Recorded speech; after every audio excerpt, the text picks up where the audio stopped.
பிரெக்னெண்ட்டாக இருந்த நேரத்தில் வீட்டிலிருந்து துரத்தப்பட்ட ஒரு பெண் எப்படி ஆயிரக்கணக்கான ஆதரவற்ற குழந்தைகளுக்கு அம்மா ஆகினாள்ன்றதை பார்ப்போம் வாங்க. ஹலோ ஆல், இது day 5 of inspiring people with inspirational stories. இவங்க தான் சிந்து தாய் சப்கல்.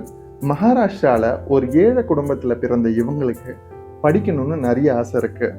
இருந்தும் அவங்க குடும்பம் சிறு வயதிலேயே கல்யாணம் பண்ணி வச்சிடுறாங்க. சரியான கணவர் அமையாததால கர்ப்ப காலத்திலேயே வீட்டிலிருந்து துரத்தப்படுறாங்க. மாட்டு தொழுவத்துல தான் இவங்க பிரசவமே நடைபெறுது. ஒரு அழகான பெண் பிள்ளையை மீண்டெடுக்கிறாங்க.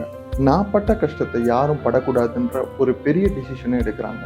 யாசித்தல், அதாவது பிச்சை எடுக்க ஆரம்பிக்கிறாங்க. பலரிடமும் சென்று அவங்களால முடிஞ்ச ஒரு சிறு உதவி செய்யணும்னு வேண்டுகோள் வைக்கிறாங்க. இரவும் பகலுமா அயராம உழைச்சு ஒரு ஆசிரமத்தையே உருவாக்குறாங்க. Guess what? 70+ ஆசிரமங்களாக மாறி ஆயிரக்கணக்கான ஆதரவற்ற குழந்தைகளுக்கு கல்வி கொடுத்து அவங்களோட தலையெழுத்தையே மாற்றிருக்காங்க.